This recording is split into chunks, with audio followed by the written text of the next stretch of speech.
I'm Wendy K Laidlaw. And I am the emotionologist. What makes us who we are? Why do some emotions liberate us while others seem to chain us down? This podcast is about getting to the heart of the matter, uncovering the truths beneath our emotions. What are their meanings? Over the years, I've discovered that when emotions are blocked, they don't just weigh on our hearts. They can actually weigh heavily in the body and show up as sickness, pain, and/or conditions and diseases that demand our attention for change. Through stories, science, and soulful conversations, we'll explore how to dissolve those shackles and release and unleash your inner Picasso so that you can create a more authentic, vibrant, and free life. Enjoy the show.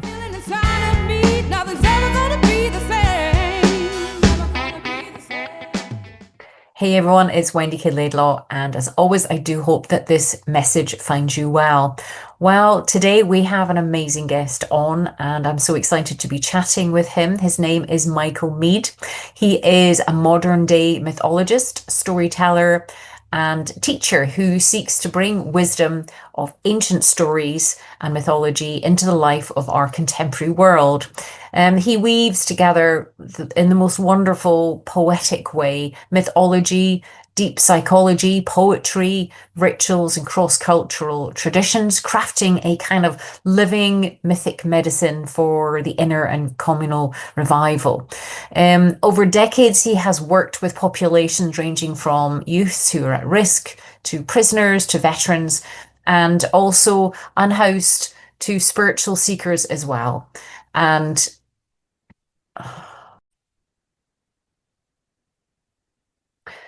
Michael weaves together mythology, deep psychology, poetry, ritual, and cross-cultural traditions, which are just a joy to hear, crafting a kind of living mythic medicine for the inner and communal renewal of the soul and the spirit. Over decades, he's worked with a whole range of populations, from youths that are at risk, prisoners, veterans, homeless people, to spiritual seekers, always with a sense of that stories that we carry in and shape the world that we live in, and how to make sense of the world that we live in. Michael has also founded the Mosaic Multicultural Foundation, which endeavours to bring healing and cultural connection through story, ritual, and imaginative community building. He hosts a weekly podcast called Living Myth, where he converses about mythical themes in our cultural areas, and continues to teach lead retreats and other programs in the mythic literacy, as well as helping people see their deeper stories they live by and how to rewrite them. Now, Michael's work is rooted in the conviction that each person has a soulful seed or mythical call, a unique story that they're meant to live, and that much of our suffering tends to come from betrayal or suppression or denial, indeed, of that inner naming or the inner calling. And through story and careful listening, he helps to awaken in you what has been dormant probably for some time or overshadowed. So in this interview, you're going to learn how he bridges the ancient stories, which are wonderful, and the modern, and how ritual, even small ones, can open these spiritual parts to us, and how myth can even offer more of a more than a metaphor. You can also learn how it can be medicine as well, medicine for the soul. So I do hope that you enjoy this. It's a real honor and a privilege to have interviewed him. I think we could have definitely spoken for longer, so I hope you enjoy what we've recorded. And until next time, take care and to your health. Hey, Michael. Hello. Hi, Wendy. Good to Hi. see you. Yes, and you. How are you today? Oh, struggling with seasonal changes and, maybe too many things going on, but otherwise, all right. Good. Yes, I know. Can you feel it in your bones? Do you feel it in your body when these seasonal changes are about to occur? Yeah, and like my eyes water and, it's because it's windier and it's colder and things of that kind. Yeah, because you were in, is it sort of Seattle, Washington way? Is that right? Yeah, we're on an island near Seattle. Right. Okay. So you're more exposed to the elements then than being inland. Exactly, exactly. Yeah, Yeah. especially But wind and rain.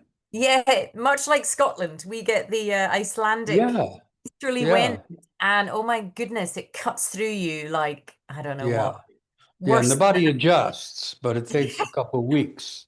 to realize, Yes. oh, here we go again. All right. Yeah, you're like, there's something in the water. I can smell this wind of change coming, can't you? You can smell it. It's You true. literally can you? It's like your Yeah. your body's preparing you for the onslaught. That's what I call it here. It's like this Okay. onslaught, assault of weather systems as they, yeah, Yes. wind can be pretty Yeah. horrendous here.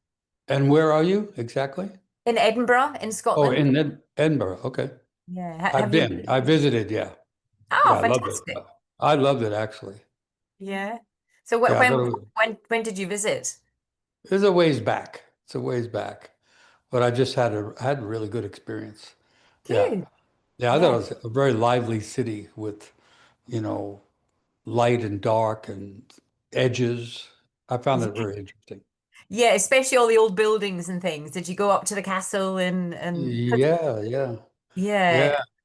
And I went to a pub that had three down going levels.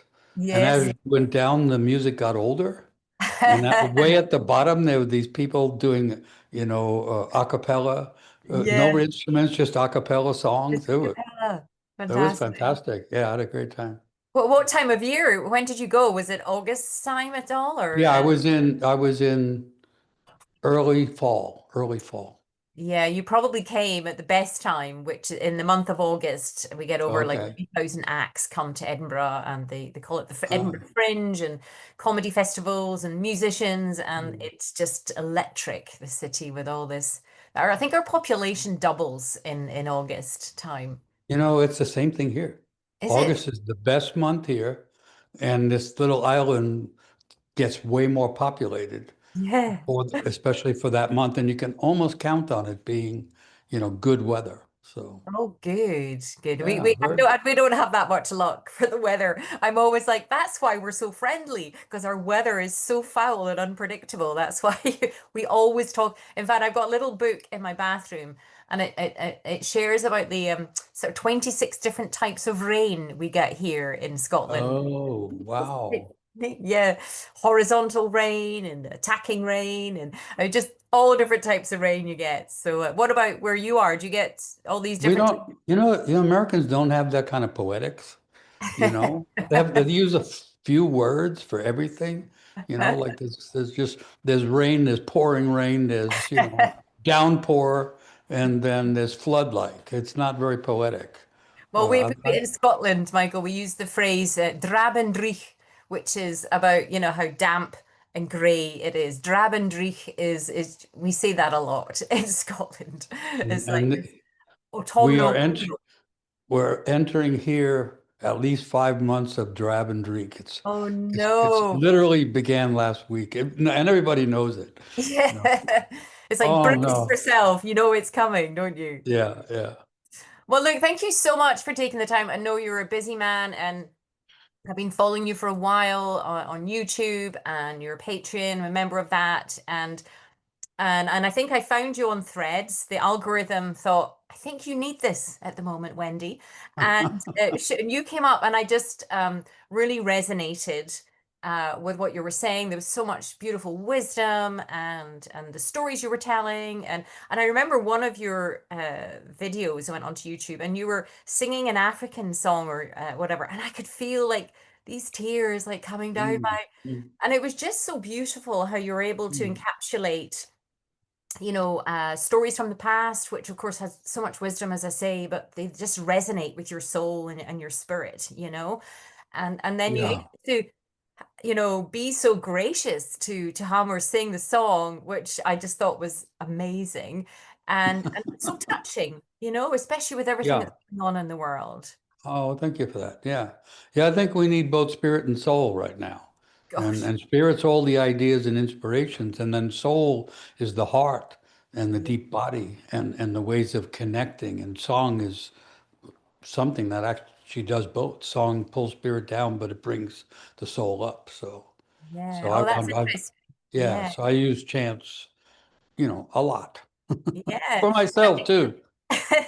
Well, I mean, I think I heard you say as well, which again resonated with me that when you're feeling affected by what's happening out there in the world, you'll go and write poetry or songs and things, and that's what I found myself doing over the years. Yeah, kind of going to the paper with the pen, or just reconnecting in some way, and it's incredibly therapeutic. And I guess, Yeah. with as we talk more, and the audience that I serve are what I call super sensitive secret strength. They're exquisitely sensitive, highly attuned. They have that connection that you kind of know it when you're that type of person. You kind of resonate. Hmm. You might have grown up being feeling mocked or teased for not taking a joke, or, oh, I'm just being Mm. funny, and actually you heard and saw things that other people didn't hear and see. Yeah, yeah, So yeah. that's why I thought my audience would just adore hearing from you, because Okay. that when you're talking about, the spirit and the soul,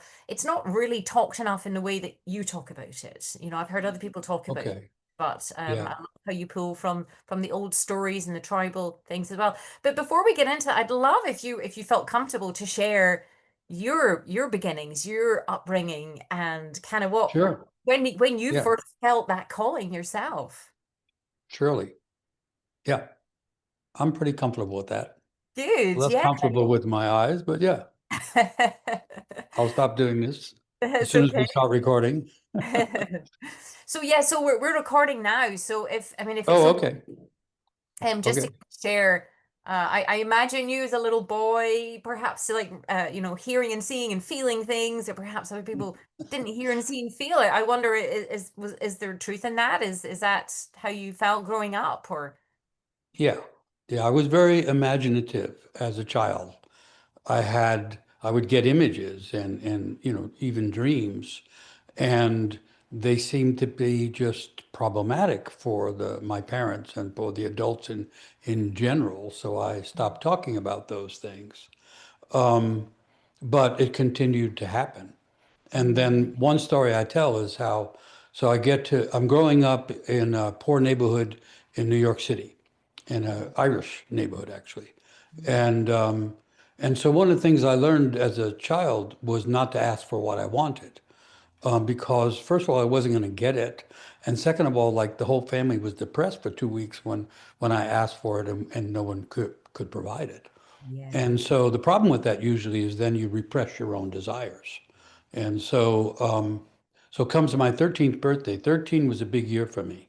Mm, And my aunt, who's a notoriously small person, but very open-hearted person, she didn't ask me what I wanted. She asked me what I was interested in. And I mm, said history, because I was interested at 13. I was interested in history. I was trying to figure out what happened, why that we would wind up with a whole neighborhood full of people that are either depressed or discouraged or somehow lost their dreams, and it was happening to me. yeah. And so my aunt goes off to the bookstore to get me a book on history. And like I said, she was very short. And they point her to a bookshelf, and she reaches up and grabs a book. They wrap it. She comes and gives it to me. And I pull the wrapping off, and she goes, "Oh, it's the wrong book. Give it back."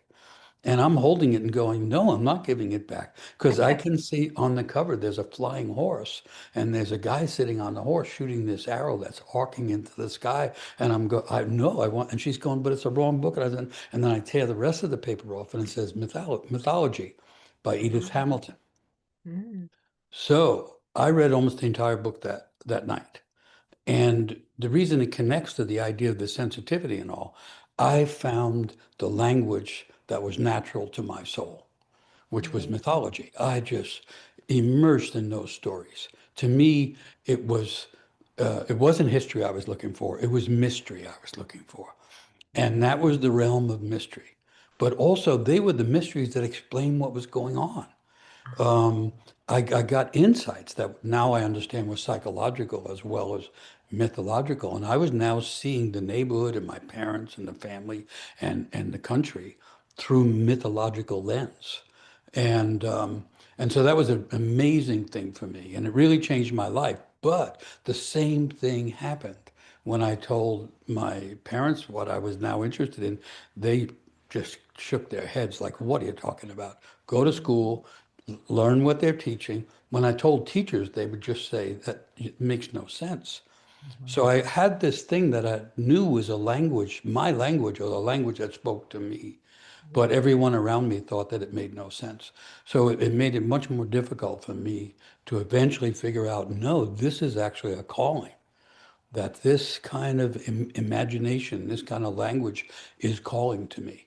But I was probably in my early 30s before I understood that this was a real path in life, not a hobby, and not even an avocation, but a genuine vocation.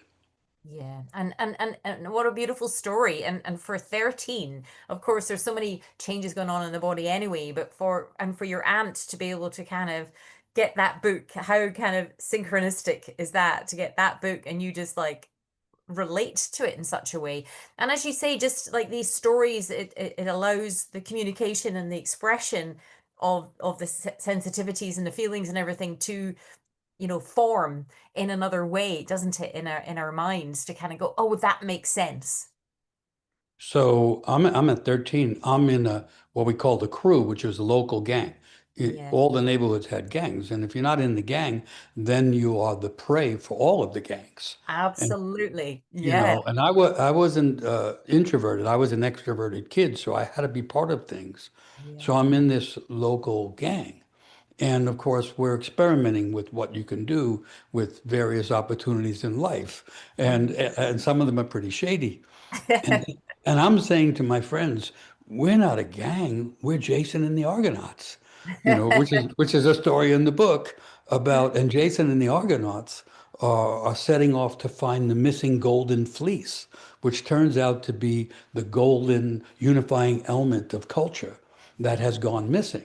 And so I'm actually saying, and in my adolescent mind, partially understanding the formation of the gang is actually a misguided attempt to form a group that can go searching for truth and meaning and beauty.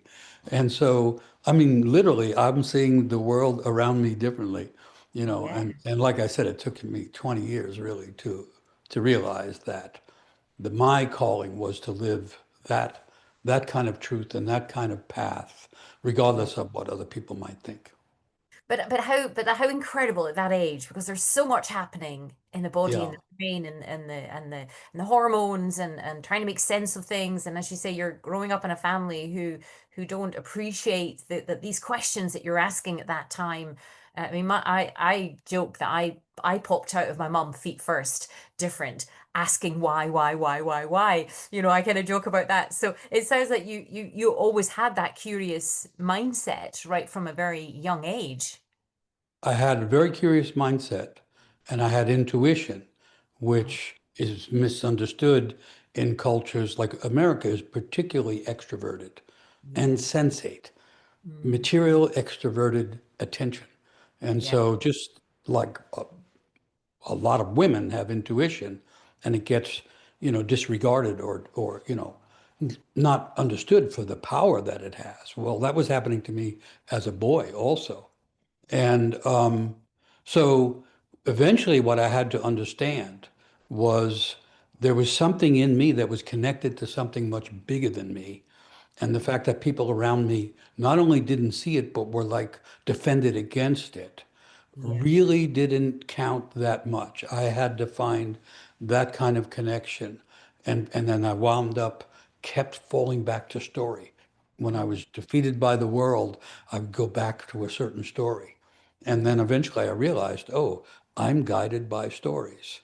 And I want to say one other thing about this, because I think it has feminine qualities that are typically denied in the modern Western world. Mm. And eventually I found out by studying that those things you could call lunar wisdom. So we are in, generally speaking, masculine toned, solar oriented, like the sun is the Yeah.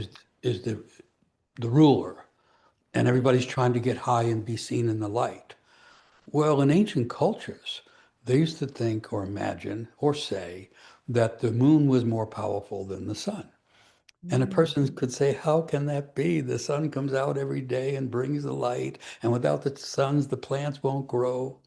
But what they were thinking about was that the most powerful thing in the world is change. And Mm. change is the only constant in the world. Yeah. And what is the symbol of change? the moon, because every time you see it, it's changed. And not only that, it completely disappears and then comes back and becomes full again. And that's what life is really about. That's what's happening in the forest, and that's what's happening in nature. And Yeah. so lunar knowledge, they called it, which was connected to intuition and fluidity, because the stages of the moon are causing the tides in the oceans. And Yeah. so they had this intuition of how it all went together and how this was the saving grace, the capacity to change, not the need to be the same solar picture, but to change with the rhythms of the moon, which were also the rhythms of the psyche, because the psyche is changing moment to moment. So that was like a big Yeah. revelation to I me.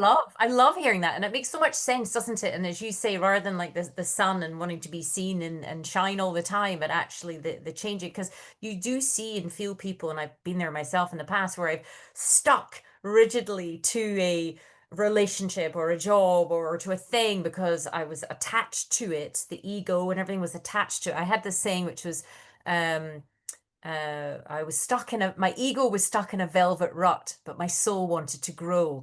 And I think that again Mm. is Nice. quite a nice saying because it's like we get stuck, but having the essence of the moon, which you're absolutely right, it's constantly changing. It has the ebb and flow of the seas. It has so many different impacts. And even just you talking about intuition, I really feel for a lot of men in this day and age. I have a son as well. He's 23, and he's all man, but he's incredibly perceptive and intuitive and sensitive too. And it's beautiful when you meet men who've been able to lean into that and embrace that and it not be bullied out of them or beaten out of them or shamed out of them, and that they've been able to lean into that. Yeah. And I think it was another book I was reading about the chalice and the blade. I don't know if you've read that book. Yeah, I remember that book. Yeah, and it was interesting, like how there was this partnership model of society many, many, many moons ago, and of course it's gone into a domineering type of society. So it's not just men against women or anything like that. There's all these beautiful blends, of highly intuitive men who are, you know, Yeah. all men by today's standards, but they don't have to go around and be bullies and hurt and harm people to prove themselves. Well, and the idea of being all man is a limiting idea, not a Of fulfilling course. idea. Yeah. And the idea isn't just men and women, it's the male and the female, the masculine and the feminine, and they are all mixed inside each person, just the way the sun comes up every morning, but so does the moon come up in its various phases.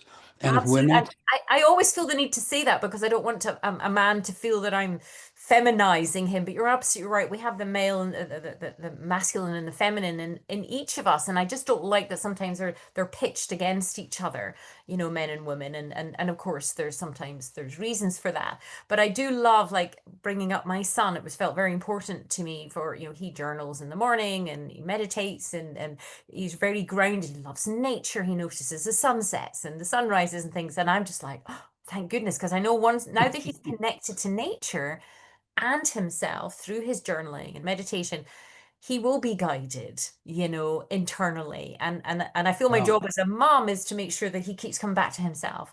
He's at an age and stage where my role has changed obviously, but for to allow him to be the full expression of himself as a man in this day and age without losing that beautiful intuition and that sensitivity that he has, is to kind of guide him to come back to himself, which is again why what you do is really beautiful, because it really helps to empower men to tap into that vein of gold, that thread that's there that sometimes might get shoved down or pushed away or decimated.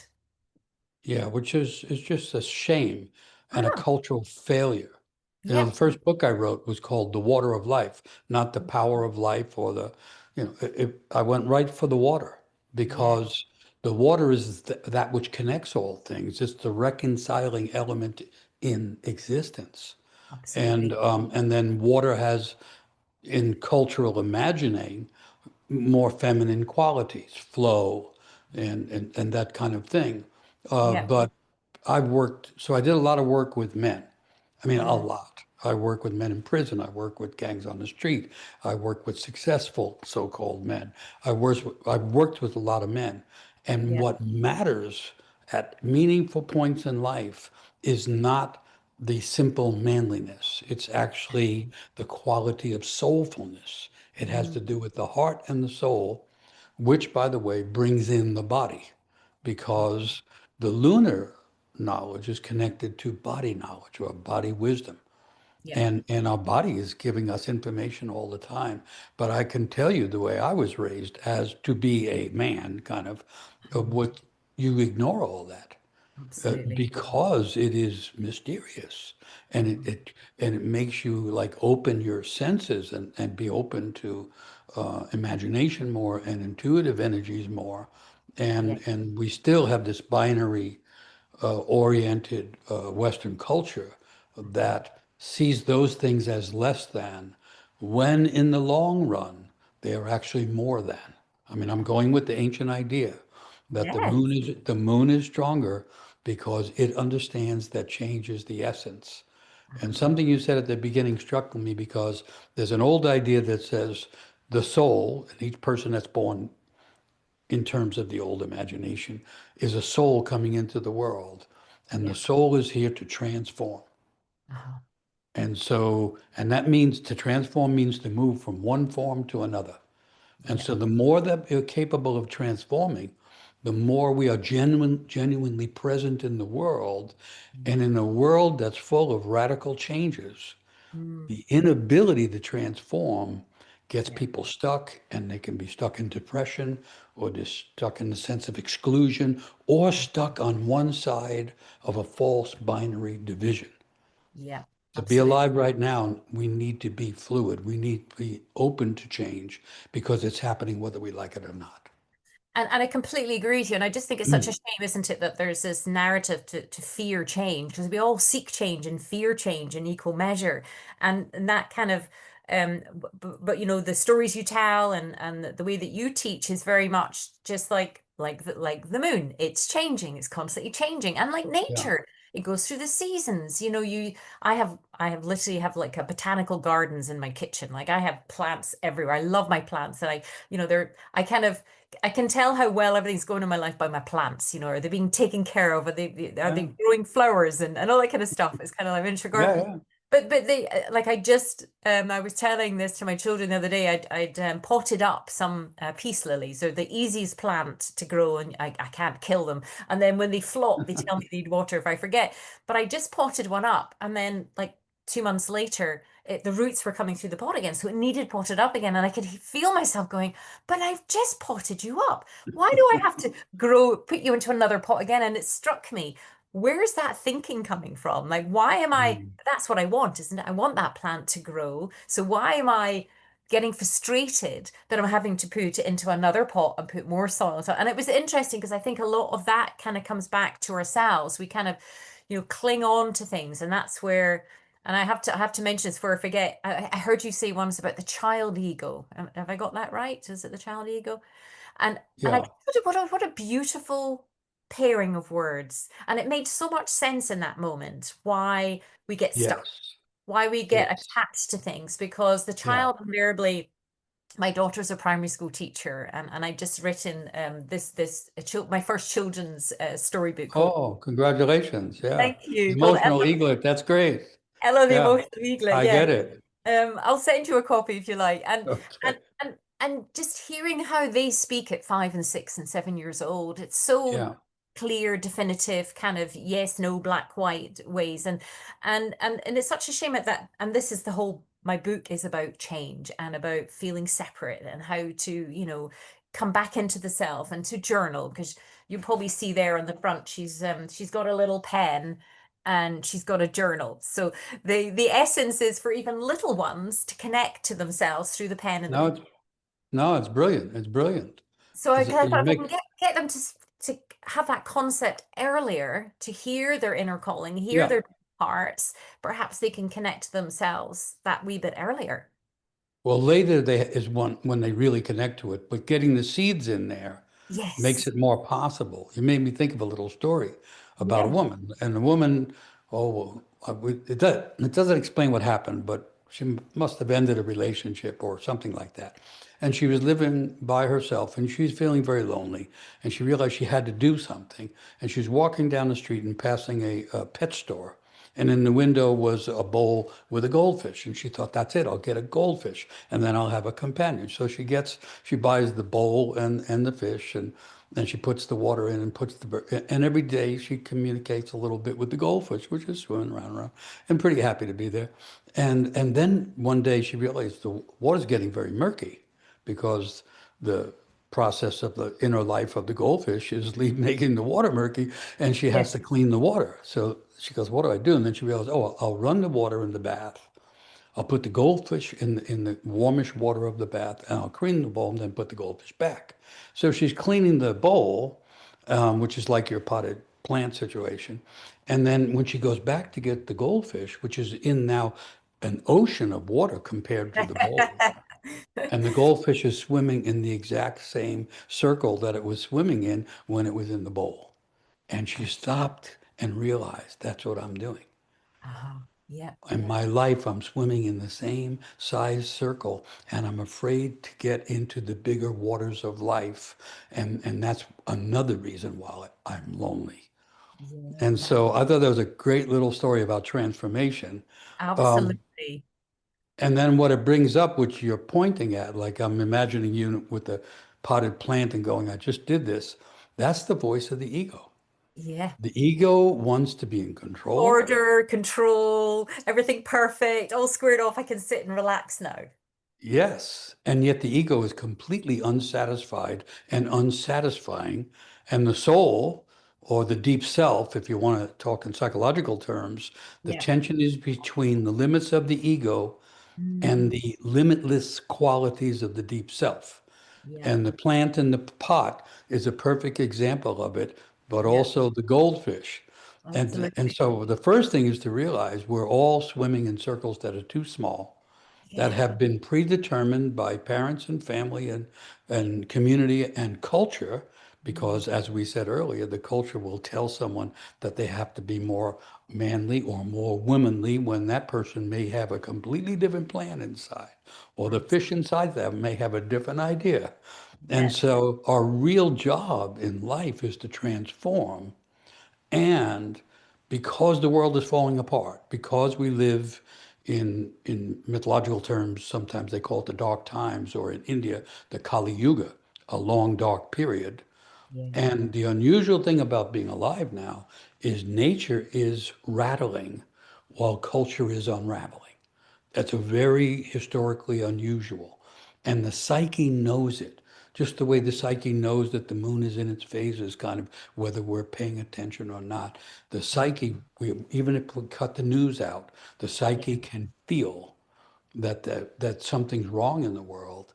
And Yeah. so when the world is changing rapidly and even collapsing strongly, Mm, we can't look to the outside world for security or for centering. We have yeah. to look inside, which is really cool because inside everybody there is a genius primed to wake up and express itself fully. But Yeah. oh, wait a minute, there's a problem. Inside everybody, there's an ego that is afraid of the waking up of the self and that wants to keep everything in the same kind of pots and plants and places. Yeah. And we are all challenged to to not restrict ourselves by the ego and its pretensions of knowledge and its pretensions of understanding, and somehow trust that, and we know it as parents, Mm, each child is unique when they come into the world. yeah. I have several children and they're utterly unique. And even as a father, I could tell that within weeks of meeting the little one. And we're here to live that uniqueness out. Yeah. We're here to, and that's what we're here to do. And if we can't do that, then we become victims of the world around us. Yeah. And the world around us is very threatening and troubling now. And it's going to stay that way for a while. Absolutely. And I think it's a really valid point that you say is like each person is unique, yet society, the Western world tries to put everybody into the same pigeonhole. You see you see some terrible sights of everyone like they're like little clones of one another, and there's no celebration of the uniqueness of the identity of the Yeah, person. And I know you do that in your work. I know in my work, the greatest joy I've had is getting people to connect to those jewels and those gems and treasures that are theirs inside. And I yes, almost use the ego as like the dragon of the old days. It kind of is at the yeah, door, kind of don't you dare come in. And there's normally an adolescence part. I talk about personality parts a lot because that helped me on my journey to go, oh, I can see which part of me that is. And of course, each of our parts have different needs and wants, don't they? So it's kind of like hearing them and having this sort of observer part kind of go, oh, I can hear that and I can hear that. But I feel like before I heard your teachings, it was like the dragon is like the ego at the door going, so what does this mean? And how's this going to work? And what are you going to take away from me? And what's the loss? Rather than looking at what the gain is going to be, what you get. And of course, it's that freedom that you get from not even knowing what's inside. Because, and I think you'd said in another video recently about the beliefs as a child, we internalize all these beliefs. I think they say psychologically that we walk around like open sponges for the first 7 years of our life. We just literally take everything in. We don't even think to question it. And then as we get older and we feel like we've outgrown our shirt or our jumper and we're like wanting to rip it off because we're like we know that there's more to us than that, but then we're trapped in fear of what does that mean? Then we just, then we can start to feel actually I can do this, or maybe I'm not this, or maybe I am that, or start to the beliefs start to crumble, but actually they were suffocating you in the first place. You almost, as you get older, yeah. you always have to kind of go in to kind of go, what do I think? Not what I was told to think. What do I feel? Not what I was told to feel. In mythological stories, it's often two dragons at the gates or at the threshold. And you imagine it as the threshold of change. And if I Mm, can cross that threshold, I'm in the other side of things, the bigger world. And mm, then the dragons get defined. Um, the two big fears. One is the fear of abandonment. yeah, If I take this risk, I'm going to be all alone. yeah, Or if it doesn't work out, I'm going to live my life all alone. That's abandonment. And the other fear is the fear of overwhelm. If I make this attempt, I won't be able to do it. I can't meet I'll get overwhelmed. It's too much for me. That's the ego. And both sides of that is the ego. The ego is saying, don't abandon me because you know, I really have to pretend I'm in charge here. And the yes, ego is also saying, don't give me too much because I'll get overwhelmed. And the ego has to let go. It's a very difficult thing, but it's really difficult if people don't know there's something inside them that is already there, that's unique, that is intended to come out because it has gifts to give to the world. If a person doesn't know they are unique and valuable, not because they can become somebody, because yeah, they are somebody to yes, begin with. If they don't know that, then they're afraid to go inside and yet now you can't get what you're looking for outside because it's falling apart and there's no center. And the only place to go is inside. Still, we have to recall what all the old stories say. You know, mm, one of the modern theories is that a person enters the world with a blank soul. It calls mm, tabula rasa was the Latin term, tabula rasa. But it's not a very good theory. All cultures used to know each child comes in mm, gifted and aimed, gifts to give, abilities. I call them the genius qualities. yeah, And it's not just that they have it, but it gives them an aim in life and mm, having a purpose in life, which is not like having a career in life. A mm, career is a choice. A yeah, purpose means you're chosen. They're mm, different things. And to get through the world now and to raise our children now, they say that a child coming into the world now is going to have 5, 6, or 7 careers because the world is changing. All the people that thought they were going to have a lifelong job because they learned, what do they call that, coding. You know, yes, everybody was yeah, learning that. That's gone. AI is taking all those jobs. yeah, That's how the world is now. What you think was permanent is not. We have to find the things that are mm, permanently valuable, and they turn out to be inside, which is the opposite of what the Western world and the history of the Western world is about. What we're mm, looking for is in us, but yeah, our ego forms to protect us from the dragons. mm, And then later on, it turns into the dragons. What Interesting. saved us early in life will kill us later in life. We're Interesting. all here to break through limitations that we needed to feel safe or to get fed or protected. And later on, it's exactly those things that keep us like the goldfish that's in the huge ocean and now swimming in the small circle. The bowl, the glass bowl, which you can even see through, is the ego. Uh-huh. No, I think as you're talking, I'm remembering there's a study done of fleas in a jar. You probably heard of this one where they put a lid on top of a jar and they put fleas in it. And then after a period of time they took the lid off, but the fleas just went up to the height of the lid and they didn't jump out. Yeah, And yeah, it's exactly like with your yeah, goldfish story. But yeah. it's so true, and I want to hear more about your work that you do out with the online as well in a second. But I know when I've worked with people, with men and also with people on a program that I ran called Unleash Your Inner Picasso. The essence was everybody had their creative genius or their inner Picasso waiting to come out. They just like we have our unique fingerprints. Everybody has it, and it's so lovely to hear you talk in those terms because I think when people are listening to this, they'll be able to get chills and shivers down their arms because they'll know the truth to it. And then, as you say, then the fear of overwhelm or abandonment might rise up. And I guess this is where come back to yourself. How did you navigate that yourself on your journey? Because you've been through a lot. You've navigated a lot. How did you navigate that? Well, the first thing I think of, it's funny, because here I am at 13, I've got this book. I mean, mythology is not understood in the modern world. People have substituted history, the story of time-bound things, for mystery, the story of timeless things. And the myths are a series of lies that reveal the truth.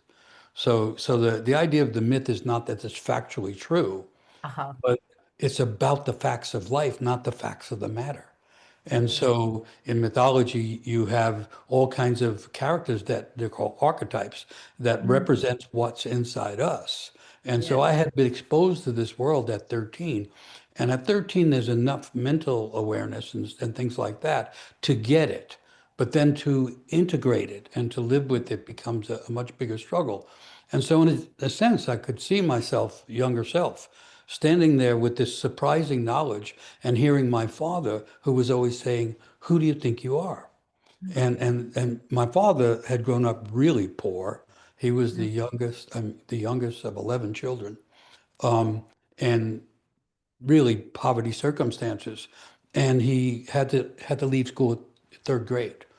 And so as soon as I started being a successful student and I bring home a report card, instead of saying, "Well, good on you, little guy," he'd say, "Who do you think you are?" You Oh. know, and it would hit me partly philosophically, like, "Well, that's a good question, but I thought you would have something to say about it, Dad." But no, it was really his envy. I was just going to say that I, projecting his bitterness, if you like, at yeah, you yeah, attaining and achieving what he yeah, wasn't able to yeah. do. And later on, he would say to me, I had this dream and I've never lived the dream. And I've seen that I saw that in teachers. Mm. And so the trick is to stay in touch with the dream of one's life. And Yeah. in my case, I didn't know it, but the dream has to do with dreams. It has to do with mythos. Yeah. Like the ancient Greeks would always have things in pairs. And one of the essential pairs was logos, which is logic, Yeah. reasoning, and its equal opposite, mythos, which Is is it Viktor imagine. Frankl? Viktor Frankl, he wrote a book about logos, didn't he? Yes, All right. Yeah. yes. And you get logic from that and Yeah. reasoning. And we live in a world where people pretend it's reasonable. It has not. It gets less and less reasonable every day. Things Mm. don't make sense anymore. When Yeah. things don't make sense, the most sense is in mythological sense. Um, Mythos is imagination and inspiration and the capacity to re kind of recreate things. And that's yeah. what we have to be doing now. Um, But that became a real struggle with me. And I learned something because, in a sense, I knew it. I knew it even so. throughout the teenage years, I would do strange things like, we would hang out in the local tavern, and that's how we grew up and everything. But after a certain amount of certain alcohol, Shenanigans, as they call it. yeah, yeah. I would just start to spout poetry. I mean, spontaneous words would come out, and Oh, and and and people were struck by it, but no one understood it. And everybody said, "Oh yeah, he does that once in a while," But it was really trying to find its way into my awareness. The yeah, fact that inside was a love of language, but also a connection to language which is not reasonable, logical, or simply that, but is imaginal. And yeah, so I learned something, which is even though that was in me, and it was in me before I got that mythology book, like you had started, it was in yeah, me as a kid, because my mother would tell the neighbors, here's what he said, like him, here's what he said, because I would say things. But what happens is the gifts are ours, and everybody has them. I don't care. It's not about having a certain talent or having an IQ. The word genius means the spirit that's already there. That's what it means. And yeah, everybody has it. And it's very specific. yeah, But even though it's ours in the sense that it's in us, it's really only ours when we give it. That's when it becomes out. And the more we give it, the more of it there is. yeah, But to get to the point of being aware and conscious, oh, this is part of me, it has to be confirmed by someone outside ourselves. yeah. And the That's old the term, conundrum, isn't it? That's the conundrum. the old term used to be blessed. Yes. So here comes the child and then the young person with the genius. There's a friend that I used to have who the first time he picked up a guitar, he could play the guitar, just picked it up and started playing, and I would pick it up and, I never could play it, Yeah, really. And so that's genius. yeah, It doesn't mean that's the end of the story. And even no, in his case, he didn't have any confidence in it because you would say, keep doing that. That's amazing. yeah, And, and then what happened, of course, he became interested in music. And then certain guitar players, he could recognize that's genius. And then he met one of them and he got to play. And this advanced kind of guitar player said, you're not bad. And that was it. That was it. He got nice. seen for what he had, and then he became a real guitar player, or actually became a musician.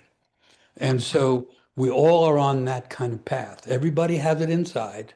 Yeah, Part of us is looking for, we're trying to avoid the dragons, but we're also looking for the blessing. And yes. and you know, the blessing is when someone outside Yeah, actually sees us and say, I see that. So when yeah, I started working with gang kids and homeless kids and that kind of thing, which I did partly because I understood it a little bit, yeah. um, and I would be working with these gangs, and I would come and go because had become an itinerant storyteller like a lot of our ancestors, and Yeah. uh, and I would come back around to that neighborhood, and they'd say, "Oh, you remember so and so, and remember her? She committed suicide. Remember him? Oh, he's in jail for 20 years." And these kids would be disappearing, and I realized I may only have one moment or one chance to talk seriously to this young person who already is in danger. What do I say that could be meaningful? And it occurred to me to say to them, "Did you know you have genius?" Because Oh, genius is a well-known word, even yeah, though people aren't sure about it, and kids like that are in trouble are not thinking about that. But yeah, inevitably, they say, "What do you mean?" And then I would have to use my own intuition and figure out, well, I watch you how you talked, and I think you're a language person. I remember one gang leader said, "What are you talking about? What are you saying about me?" And I'm saying, I think your genius is words." He goes, "How do you know that?" I said, "Because you curse better than anyone in the group." And he actually wound up going back and getting his high school degree and went to college and studied literature because Wow. it was his genius. And so it's that kind of evident in a way, but it's also mysterious and increasingly in the modern world, not understood.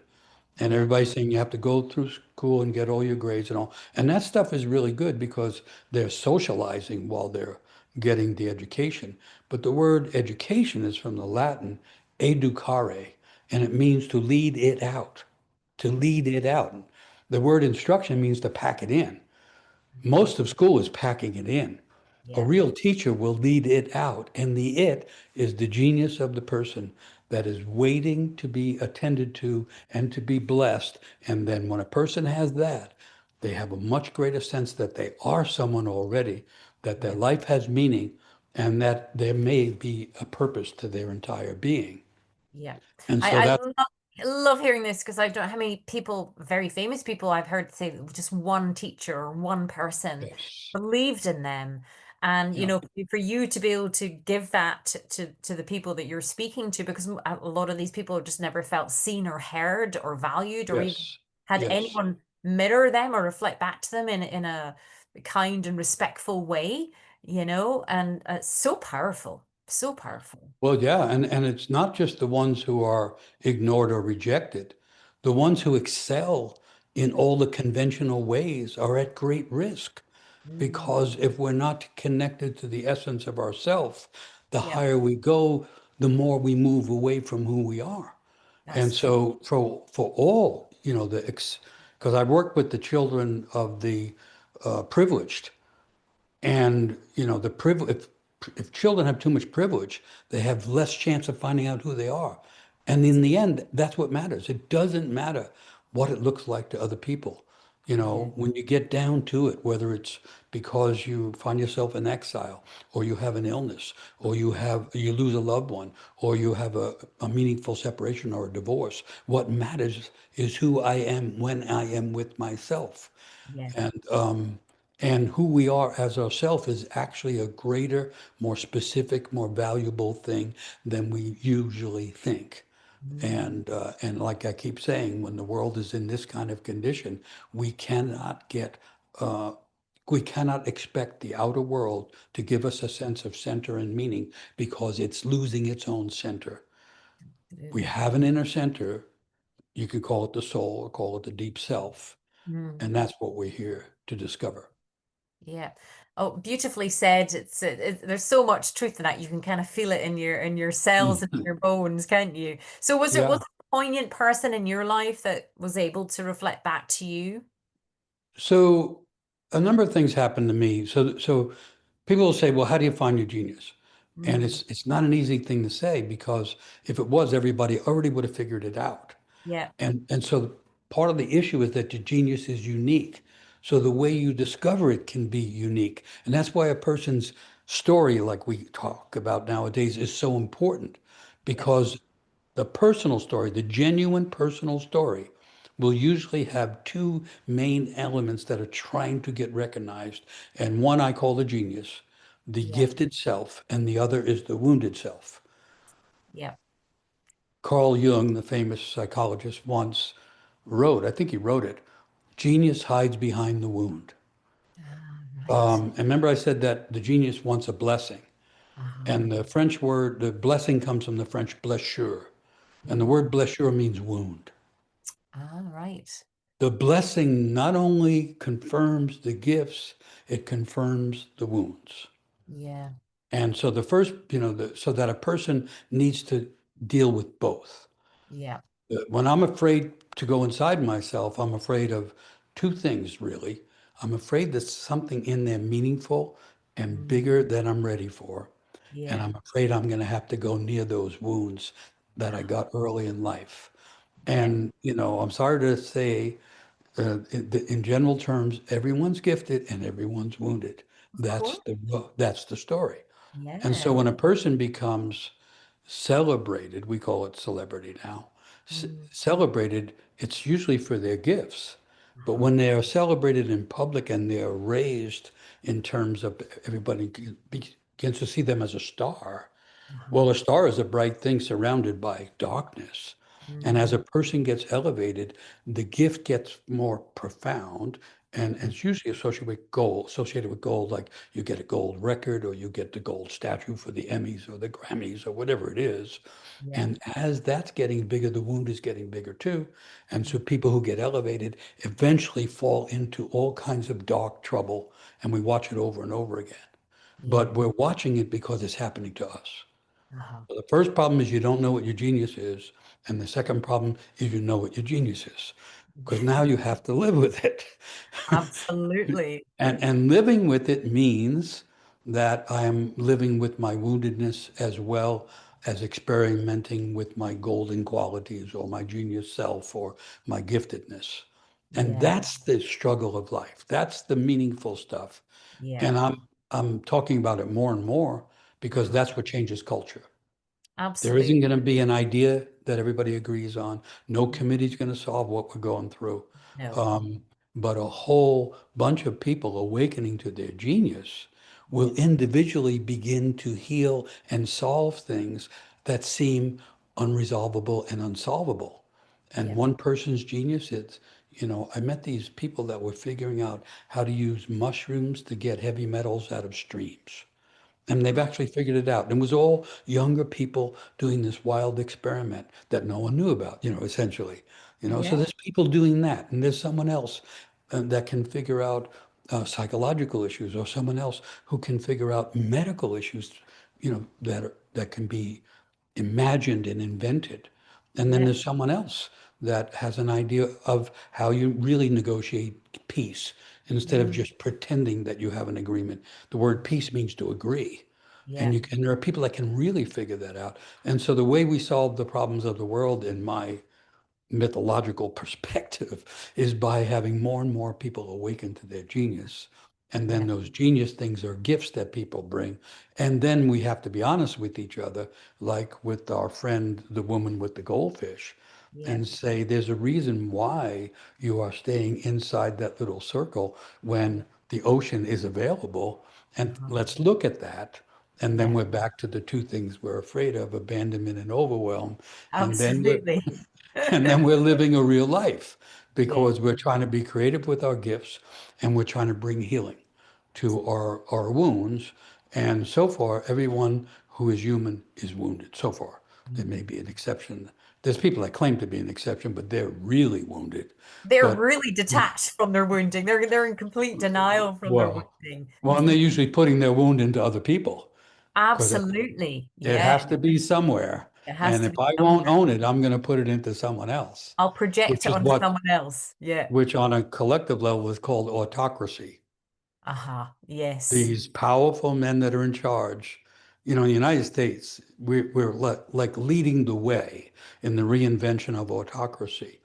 And the people that are into this exaggerated masculine pretension of power Uh-huh. are actually saying they have declared a war on empathy. I know I heard that. It's like, what? So how out of touch can you get? And of course, if there's a war on empathy, it's a revelation they have no empathy for their own inner life.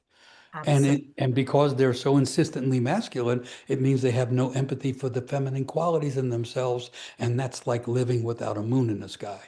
Absolutely. Beautifully said. Oh, absolutely. Oh, So, well, you certainly have a genius. There is no doubt about it. You have such talent and genius that to share these stories. And when did you first connect to yourself that this was your gift to the world? well, it's a weird thing because the first actual connection to it came when I was 13 and a half. Yeah. 13 was like a big year for me in lots of ways, and I had these dramatic things. So I'm now 13 and a half, and I'm in my little local crew gang. And then one of my close friends in our crew was going out of his mind, and in his exaggerations, he had started to criticize and tease and challenge a gang from a nearby neighborhood that were older than us and bigger than us, and they couldn't catch him. But we used to go every Saturday to the movie theater, and we didn't have the money for the tickets usually, so we had a lot of ways that we would sneak into the movie theater. And that would be our adventure for Saturday. How can we distract the people at the front so everybody can sneak in? So we got into the theater, and I have to go up to the bathroom, which was upstairs in the theater. You had to go. And as I'm going up, two guys are in front of me suddenly, and two guys are behind me, and two guys are next to me, and they're bigger than me. And they're essentially escorting me to the bathroom. We get there, they throw me on the floor, and I can still actually, the strange thing of memory and smell, I can still kind of smell the urinal smell. And now there's seven of them, and they have they have knives, and they're known for hurting people badly. And I realize I'm going to get really hurt, and I don't even know what's going on. And then one of them starts to speak, and that's usually the leader, and That's good to figure out who the leader is, because that's whose mind you have to change. Yes. And he's saying, your friend, da da da da da da, and we can't find him, so we're taking it out on you. Okay. And in psychological terms, when I look back, what happened is my ego departed. My ego just said, this is going to be really painful. We're out of here. I'm not sticking around. And so, but rather than being bereft and empty, something in me started to tell a story. It just came out of me. I mean, no intention of doing it, no rehearsal, no practice. It just came out. And as I did that, they just slowly forgot their What was the intention. story? You have to tell Yeah, us the that's right. story. Okay. So you think it wasn't like Jason and the Argonauts and all. What it was surprising. I just started to tell the story of my friend as if it was a myth. And I told a true story about him. And I said, what you don't understand about my friend, you cannot take what he says personally. You can't do that because he's lost his mind. And the reason he lost his mind is because he has an older brother who beats the crap out of him every day. And then when his father come home from work, he beats the crap out of him too. And they've beaten the intelligence out of them. And what's left is this guy that's just screaming at everybody. And you can't blame it on him. But what's happening is I'm telling them their story. Yeah. I'm telling them our story because that was our story. That was our shared story. And Yeah. so it was real, and it was also kind of, Powerful. yeah. Yeah. And so that was it. The leader of the gang said, we're gonna let you go, but you tell your friend. If he ever does that again, we'll cut him into pieces. And I'm saying, okay, okay. Don't So worry. Yeah. I'm not going to even stay in the theater in case they change their mind. I go Ah, out the side door of the theater. I get back to the corner because we hang out on the corner. That's part of our job. I get back to the corner and I'm telling everybody I found something more powerful than weapons. And, amazing. and everybody's going, what? And I said, What yeah, are they you got me talking cornered. about? Who got you cornered? And I said, the monkey, they were called the monkey wrench gang, the monkey wrench. And they said, and you're still alive? And I said, yeah, because I found this thing. And they said, why are they attacking you? That's like attacking us. We got to go get them. And I'm going, no, you're missing. And, they never heard it. They never heard it. So now I have this knowledge. Uh-huh. It's a really interesting thing to look back on. Yeah. I had found or had been given the stories on myth, and now I had the idea that myth was a living thing and stories could save your life. And Absolutely. that's all I really needed. I could Yeah. live a whole life based on those two things, Yeah. but I couldn't get them confirmed. Mm. And I had to integrate it into my psyche more. I had to realize over time this is not a hobby. This is not an avocation. This is genuine vocation. I am called to do this. Yeah. And in my case, it was really in my early 30s that I started to take more chances. I actually started telling stories in public. Yeah. And just to add to it, because weird things happen once you start down the road. So I Yeah. had, in the meantime, because I was always interested in music, but I didn't feel I had any musical talent. So I Mm. thought, well, why don't I start at the bottom and just learn how to play a drum? Mm. And because that doesn't look that hard. And then I happened to meet an African drum teacher, or and I started playing African hand drums. Nice. Um, and now imagine the connection between that and the body. Because when you play a hand drum, the drum is between your legs. You're holding it with your body. Vibration is, And it's yeah. from the bottom up, from the lower chakras coming up. It is an awakening of the body. It's wildly energetic. And as I'm drumming, I start to see the stories that I learned. It's hard to explain.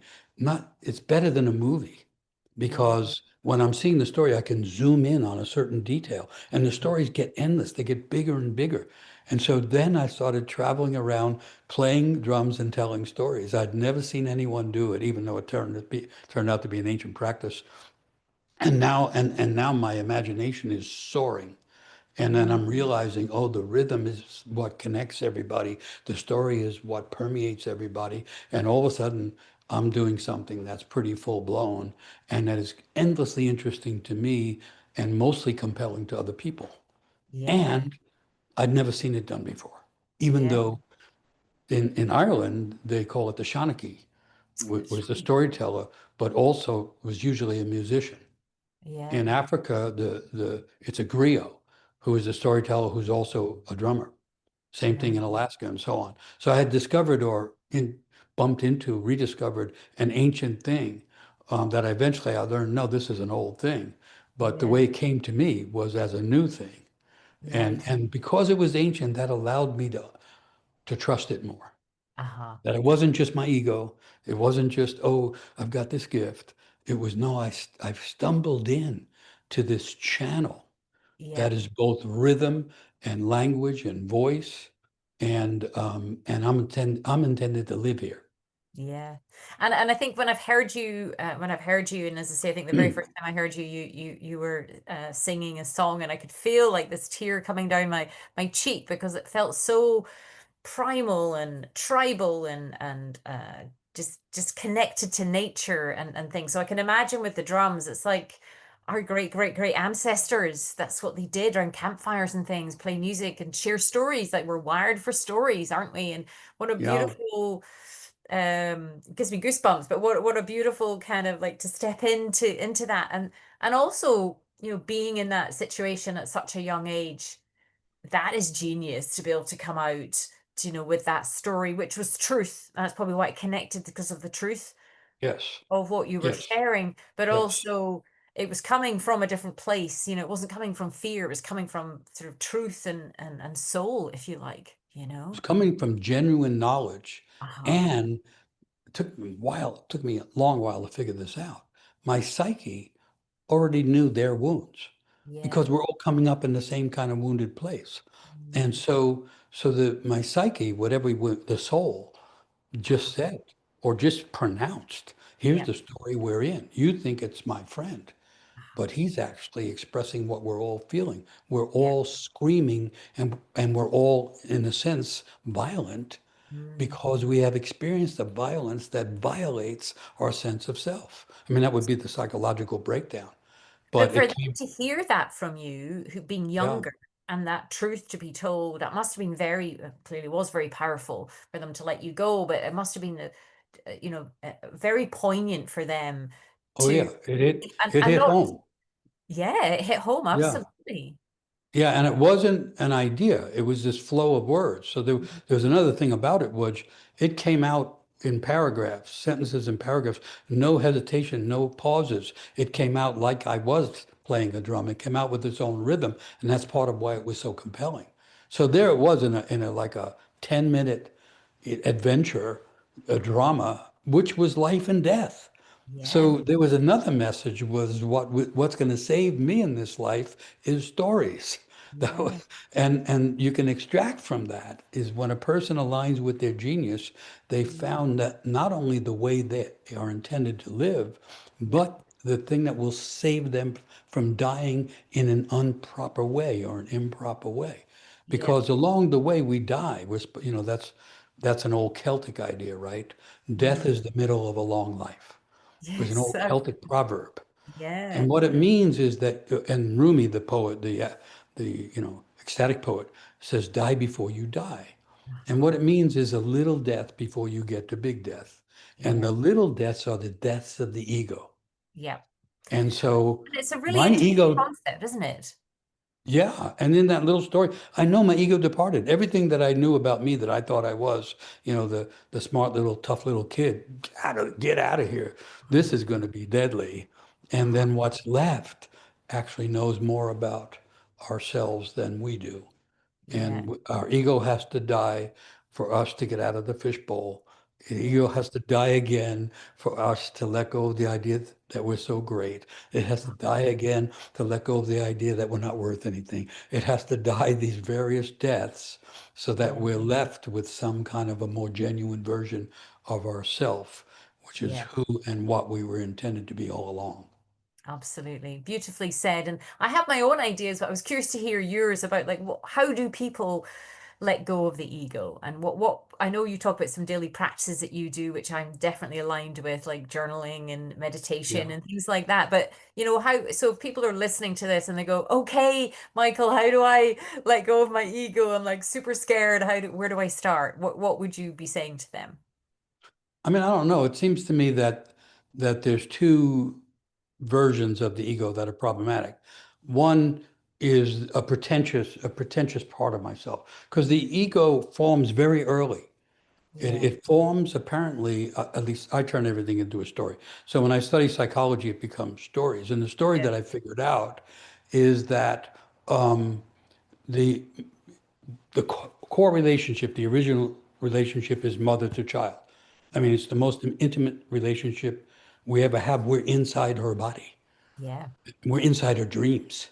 Mm. It's as intimate as you can get. And then we come from there outside and we're clinging to that mother because to us, she's not a woman, she's a goddess. She just gave birth to life in Deep the form life, of us. our life, isn't she? Yeah. She gave birth in the form of us. And Ah, so we came from her in that sense, which psychologically is the mother complex, but in the infant's imagination, she's the source of life, which is partly literally true.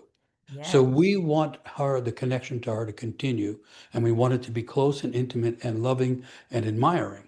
And Yeah. so the infant is always looking for that love, that loving glance from Mm. mama who's ever mothering or nursing. Yeah. And so the way I get it from psychological stuff is there comes a point where the infant is getting a realization of, wait a minute, there's something pretty good in me. I'm feeling like pretty good today. And I want to turn and have mother's glowing, admiring eyes go, you cute little kid. You are great. And at that moment, mom is also a woman. She's a mother. She's a wife. She may have other children. She may have a job. And she turns away. It's not that she's a bad mother. It's that she turns away at the moment where the infant is going, please admire, recognize, and love me. And Mm. now the little one who is just beginning to realize I am something goes, oh no, I'm going to get obliterated. Without that loving attention, I'm going to disappear. And that's when the ego forms. And the Ah, ego forms around the little idea that I'm okay or I'm interesting or I might be good without much detail or substance. uh-huh. And so it forms as a defense against annihilation. But Interesting. because it forms from the self of the child, it's also slightly connected in Yeah. a way. You could say the deep self creates the ego. Yeah. And then the deep self has to grow, and it can only grow by the ego letting go. They call Mm. it the death of the ego, but it's really letting go.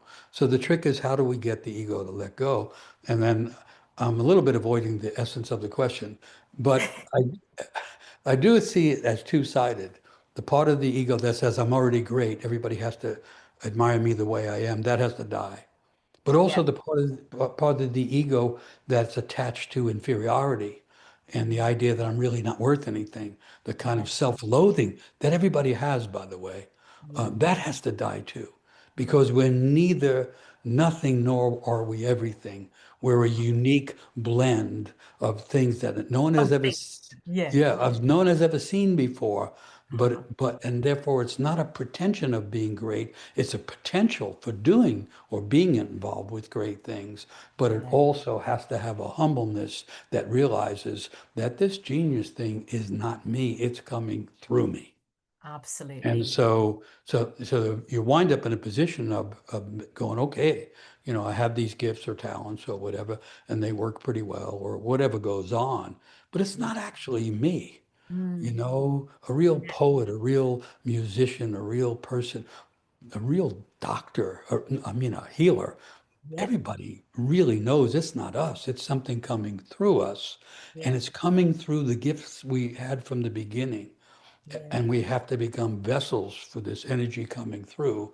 And Uh-huh. that means loosening the ego. I don't like the idea of killing the ego because No. it has the car keys and stuff like that. And it's very practical when it's Yes. operating, Yeah. but it has to loosen. It has to loosen. Uh-huh. And that Well, it almost feels, has to kind of when I have this analogy that worked for me on my journey, and I'm still on my journey, obviously, is I have all these different parts and they have different needs and different wants. And as soon as you're trying to get rid of one or disown one, it actually you give it more energy and it can be quite destructive. So I agree with you in that yeah, respect. loosen it. loosen it. Loosen it and bring it into kind of like I use King Arthur and the Knights of the Round Table. It's Yeah, yeah, they all have their part and they all have their play, and I want to hear yeah. what they got to say. And sometimes it's like, I don't really have time for this. We really have to be getting on with whatever. And there's a part that goes, but, and I'm like, yes, what is it that you want now? And but I love that. I think and very poignant that you talk about coming through us because that's one thing I've learned on my journey too. In fact, I'd said to my daughter, I'd come up with this idea about something, and it was just as I was about to go for a meditation. And I talk about getting these, what I call instruction down the back right. I get this instruction, and it'll just be a statement. And I said to my daughter, oh, just before I had my meditation, this came to me. And she went, oh, that's genius. And I said, well, genius came along, tapped me on the shoulder and said, what about this? Because it doesn't feel like me, but it's like comes through me. So It's it's interesting. it's super connected to our self and soul, but Oh, is not literally us. yeah, When genius means a spirit that's already there, genius is a spirit. It's not a person. yeah. So first problem, we don't have the genius. Second problem, we identify with it. So Abs- everybody thinks, you have to keep admiring me because I have this little quality or this No, no, talent. that's the danger, isn't it? And I mean, I Yeah. think personally, I don't know about you, but I've learned enough to know that it's such a blessing when it appears or comes to me, but it's not a given, and it's not me. It definitely comes through me Yeah. when I create the right environment and conditions, and I'm paying enough attention, I'm taking care of myself, and I'm, you know, doing my journaling and meditation into nature, all those grounding things, that's when you get the chance to hear it because it's almost like a hearing and a feeling thing, isn't it? It goes back to No, the I completely agree. The yeah. reason I wrote a book, my father's "Who do you think you are?" was always echoing in my mind. Turned out my father wanted to be a writer. Oh, really? He had a very good penmanship because he had gone to school to third grade, Yeah. but other things were going to keep him from being a writer. And Yeah. so then I got an offer from a publisher to write a book. Mm. And I tried and I couldn't do it. And I realized I had a dream in which I was walking down a road and I came upon my father had passed away. I came upon my father's body laying in the center of the road. And in the Mm. dream, I realized I have to step over my father. And Wow. and that and that hit me. Oh, that's what's going on with writing. Yeah. I can't write until I step over the fact that my father's dream of writing became like a heavy weight on him because he Yeah. never got to live it, and now it's interfering with my life. And as And an so, intuitive child, you would have had that in your psyche. You would have known that. You would yes, have internalized yeah, that. yeah. Yeah. And so once I made that move, then and this is a time when I'm raising four children. I'm married, have a wife, have a family. I have to go Yeah. to work every day. But 4 o'clock in the morning, it tended to be. I would Mm. wake up and there was a voice speaking in paragraphs. Yeah. A really nice toned voice speaking in paragraphs. And I had to go, what is this? So I started to get up and write down what it was saying. And I Yes. realized it was a book. Yeah. It was actually the beginning of a book. So the book literally came in the middle of the night. And so it helped me not to get too confused Mhm. that something was trying to come through me. And of course, Amazing. by the time I actually wrote it and all, it changed. But the Wow. material was coming in the middle of the night. And Yeah. that was a good education for me. Well, Um, that's like Ella, the emotional eaglet. I woke up one morning and I was just feeling really sad and down, and I was journaling away, and then the whole book, 74 pages, came to me there it is. one big flow. And there's another two children's books that I'm working on at the moment, and they Yeah. literally just came to me. And you're like, I'm not stopping, I'm not getting out this bed, I'm journaling because it's flowing, and there's no way you put a pause on this because there's no guarantee that it would come back. And it's beautiful when you're in that flow, isn't it? It's like you can really feel it coming Oh, through. yeah. Uh, And as you stay with it, over time and everything, it gets to be a wider channel and more flows through. And so yeah, there's a constant negotiation yeah, with this energy yeah. that we have access to and that moves through us in meaningful, creative ways. But you're constantly renegotiating with it. Yeah. Absolutely. And so first problem is not having it. And then you have the problem, what do you do with it? How do you live with it? Because it's a spirit and it's not human. So Yeah, you think of like I have friends that are painters and yeah, they get a gallery show. and they're painting, they were doing like one painting every few months. Now they're doing a painting every few days, and then they're not sleeping, and then the show is coming up, and while it's being hung, they're trying to finish another painting. Yeah. That's not a person. That's the spirit. That's Oh, the genius. That's the genie that yeah. says, "You this opportunity, I'm going to pour every possible painting through you," and we have to then negotiate and stop it and say, "Okay, that's enough. Yeah. I am still human, and I can't take all of this." So Yeah. one of the dangers is inflation or overwhelm Mm, of the psyche because of the intensity of the spirit and the nature of the spirit. yeah. But it makes me think of one other thing related. So this inner genius is often related to gold. And of Mm, course, in alchemy, the whole project they had was turning the lead into gold, which is turning the leaden limitations of the ego and the wounds that we get from early life into gold that yeah. becomes something shining and beneficial to everybody. So that's one way to understand it. That's beautiful. So, Yeah.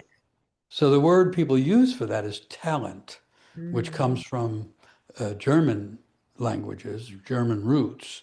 yeah. And talent was the name of the weight used to measure gold. Ah, So that gives you a connection between the talent and the weight. yeah. So, like you're talking about, the whole book comes to you, and you Yeah. got to figure out, how do I stay in touch with this? Don't move, don't change anything. Whatever it's going to be, everybody has their own thing.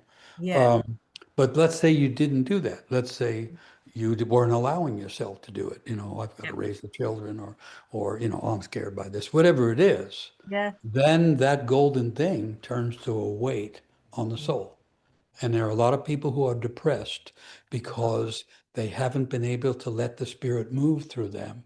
And Yeah. then their natural talent turns into a weight, um, until it gets expressed somehow. Ah. So in the long run, it's not a choice. Yeah, it's be But again beautifully said, and it just so makes so much sense, doesn't it? And you can feel when people are either don't have the confidence or they have the fear of that expression, and either that's where, like, as we were saying earlier, like a good teacher or coach or somebody who truly believes in you and sees in you what like you said to that member, like you're so good with words, for someone to be seen, it can just be that tiny crack of a door being open to allow that to come through, and then for them to to see or feel that there might be something in them more than what's been projected upon them. right. And typically, a person has had that experience, usually between 12 and 22, but often it gets covered over Yeah, because what is being blessed, the family wouldn't agree with, or absolutely. or because there was too much fear involved, or because there was a contrary voice that said, no, you can't do that, or something like that. So the Uh-huh. old idea is it happens to everybody. Mm. So what's the famous thing? Many are called, but few are chosen. Is that the phrase? Yeah, I think so. Yeah, Yeah. it's not the Yeah. right phrase. Yeah, That's I not know the what you phrase. mean. We'll remember it tomorrow. We go, that's the phrase. Well, what I mean is what they're trying to say is wrong. Ah, Everyone is called, and yeah. everyone is here to be chosen. But I And think that's what I love about your work, because I completely 1 million billion% agree with you. And you talked about that a lot, and I've seen it working with so many people. I can feel it. I can see it's like fizzing yeah, away under them, isn't it? It's like, oh no, no, but you're so good at this, or you're just a natural at that, or do you know what I mean? And it's yeah, beautiful when you come into the presence of someone who hasn't quite seen their light and their bright yet, and you can feel yeah. it. Well, that's the teacher in you, Yeah, because the teacher and mentor is very attuned to that, yeah. and you can get a great sense of wonder and fulfillment seeing someone else awaken to their own self. I mean, It's that's a divine. beautiful, It literally is divine. When you yeah, see and someone, it's very human. It's yes, the origin of education, yeah. is It, that. it's Yeah, absolutely beautiful when you see someone step into their light, that yeah. essence of who they truly are, like you talk about. And you talk about the calling as well, like what is their calling? And of course, once they can find out, once they're connected to themselves and they get a sense of them and their voice or their parts or who they are, then they can kind of hear the calling. And then that's where I personally I love journaling first thing in the morning, because I can hear like the deeper parts of my brain, the subconscious. I can hear parts that they've got the fears and the worries and the concerns and all those different things can go onto paper, which frees that up, the brain Well, to it opens the channels too. yeah, So yeah. then more comes and all. So the calling, which often is typically seen as coming from outside, is Uh-huh. also coming from inside. So you can get the calling, you can literally be called to do something. It turns out to be your life path. But Yeah. the voice can arise inside. It's coming both ways, but Mm. it's calling to the genius that's already there. That's the setup. So Yeah. the lineup that I see is genius, the spirit that's there already when we enter the world, then the calling to awaken that spirit, then the awakening aligns a person with their life purpose. Mm. And that's the thing. And it doesn't mean the troubles are over. No. It doesn't even mean the suffering is over. It means No. we're now suffering in the right direction. And suffering through expression. So I think again, I heard one of your things, and I was so related. You're like, oh, when I hear the news, whenever I'll go to poetry and song, and I about 4 or 5 months ago, I started writing poetry. And my Ella the Emotional Eaglet is actually a poetry story. It's like 74 pages of poetry, which just as he came to me, and I just started writing poetry, and it felt I journal as well, but it's very different. There's a whole new way of expression. And like you say, once these doors start to open, you don't even know. I would have called myself a poet before.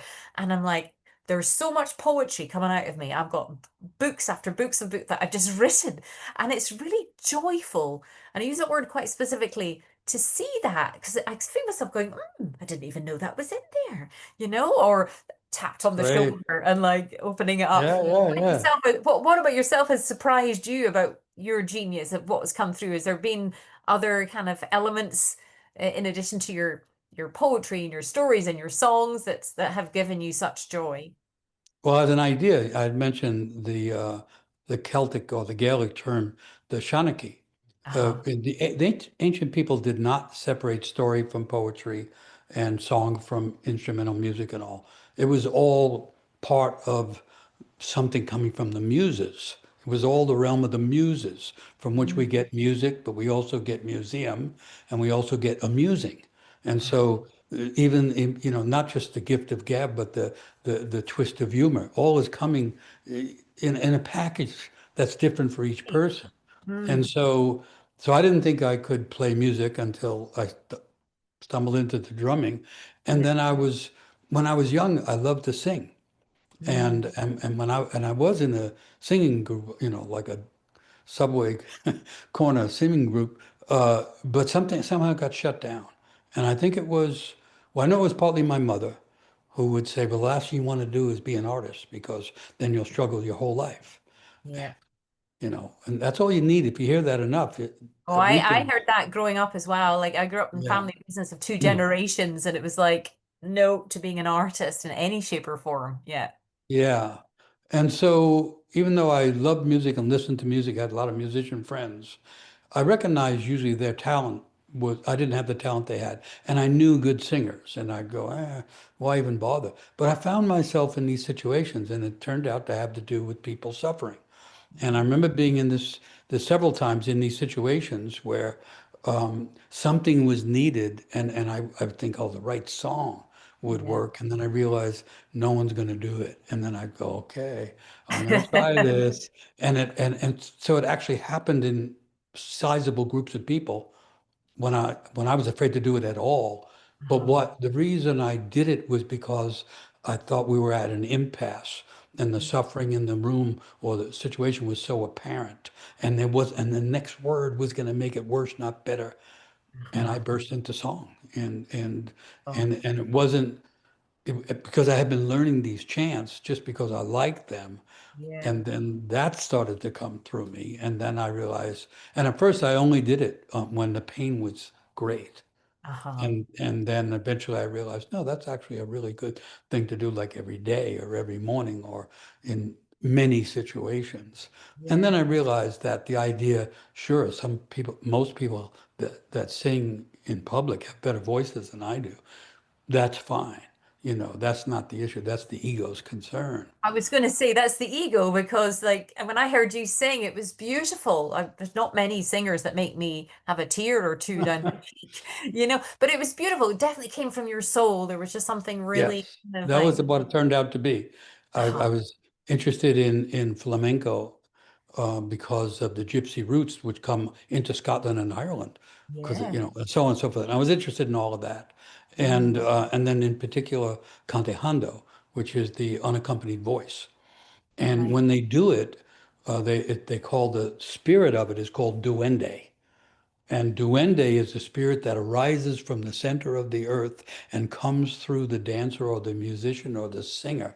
And because it's so deep and it's so strong and it's so naturally that way, it'll rip through them. It Mm, rips through. And so it can come out in shards and broken tones. And I thought, now that's helpful.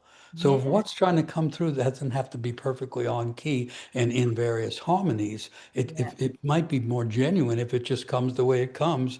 And yeah. that I found my permission for that, Mhm. not necessarily from someone, I got No, it from a tradition. And then I yeah. realized, well, when I sing, it's usually for that kind of reason. And Uh-huh. and it maybe that's why it comes through a little bit rougher because it's not trying to be polished. It's trying to be I authentic. didn't think it was rough at all. I loved it. Okay. It's beautiful, Yeah, really. I'm not a judge of it. It's No, you well, know, you, I mean, as I say, there's not many songs or singers that make me have a tear, and I think yeah, you saying if you're in a situation where you're feeling like the next word might you because you're clearly so attuned that you're picking up on the energy of people and things that yeah, I mean, if you think, music, campfires, songs, that's yeah. stories. That's what we use. That's what it's in our DNA. So, Well, yeah, and um, this idea that it comes from really deep places, and that was the point. I uh-huh, mean, I wish everybody who does art to have successful gallery shows, but yeah, that's not what it's about. All no. of the arts were in service of the divine. They Oh, all were. The person and I saw this in Edinburgh once, and I saw it in Dublin too. The Celts had mhm, the idea. They have unaccompanied voice or songs also unaccompanied, yeah. but the singer will face the wall back to the audience and Ah, sing with the back to the audience to make it clear that this is not performance and this ah, is not for applause. This is to allow the duende to come into the situation. And so yeah. they actually understood it, just the Mhm, way it was understood in the flamenco tradition in Spain, and the same way it was understood in ancient India uh-huh, where the one of the forms is kirtan, which is can be accompanied or unaccompanied. But the mhm. idea is not to sing perfectly well. The No. idea is to intone the voice of the divine and be Uh-huh, present with it. And so we're also in a point where everything is falling apart and the institutions are not holding energy and so on. yeah. We're at the edge of the recreation of the world. It's not just the end. The end Yeah. is always a beginning. That's what mythology says. We're Absolutely. at the point where we can reimagine the world, which Yeah. means we could bring the duende back. We can bring lunar wisdom back. We can Mhm. bring these things that were cut away to allow the Western ego to have its day. And it can come back in from all kinds of places. And the only way it can come in is through the people alive at a time. And some of them are us. And Yeah. our little job is to be the best vessel we can be. And then all of a Absolutely. sudden, we're connected to something that's giving us vitality and purpose and meaning and a connection to beauty. And you can put up with a lot of crap if you have some connection to those things. Absolutely. It was so beautifully said. And I was in Sevilla recently in Spain, in the south of Spain, and I was in the city center, and they have all these starlings that have this nighttime routine. They do this Oh, murmuring yeah. every Yeah. night. Absolutely breathtaking. I mean, it got to the point where I was just feeling so connected to their bird song and their movements, and they're diving into treetops and they're swirling around together. And you forget when you live in a city or you're online that there's all this beauty out there naturally, not only within Yeah. us, within our deep soul, but also out there in nature to awaken our deep soul and to bring our voice. In addition to Yeah. singing in the shower when no one can hear you, and you think you're Maria Carey or whatever, but yeah, absolutely right. Some of the African musicians and healers I got connected to would have this saying that is what you're saying from a different angle. They would say, um, nature is spirit with a green garment on. Oh, I love that. And what they were saying is when you go to nature, you're going to spirit. That's Oh, exactly how they understood it. wow. And the birds are in a certain level are spirit, literally them because they're flying. Yeah, And but also the plants that you were talking about yeah, are like a part of spirit. They not, I know they're part of, you can measure it and there's all kinds of science about it. And some of that stuff's really valuable, but yeah, they are also more than that. A yeah. tree is a sacred thing as Mm, well as a rooted thing. yeah. And the same thing happens, of course, people can feel the spirit of animals and birds and all. That's all natural. Uh-huh. And when we lose those natural connections, it's Yeah, also a sign that we've lost our own connections to the way spirit comes through us. yeah. And so Abs- when we get more connected to our own spirit, we become more available to the presence of spirit around us. And uh-huh. as you've said several times, that's a joyous thing. And Yeah. in the midst of the Kali Yuga dark times, we need Mm. joyous things as well as the capacity to change. Absolutely, and beautifully said again. And I think this is when people are feeling sad and down and depressed and helpless, they can go get a whole new vision and connection just even just by going out into nature and grounding themselves and sitting and looking at the birds and the sunsets and the sunrises. And remember, actually, you can get a greater feeling because you're not dependent on an external, that this is part of who we are, you know? Yes, yes. And it's not just that the sunset is beautiful. It's a dramatic representation of the world disappearing into darkness with the Yeah. promise that it might come back in the morning. It's more than the postcard says, and Wow. nature is more than science says, and the whole world is more than most people are realizing now. And what's It's trying to so come, interesting you say that because when I went through a very difficult paint, I started to paint lots, and one was of a sunset, and it was more to represent, is that a sunrise or a sunset? You know, that the life yeah, still moves on, and I think people yeah. nowadays they don't really recognize their power to connect, just even just on a simple level to nature can have such a profound impact on who they are and how they feel about themselves.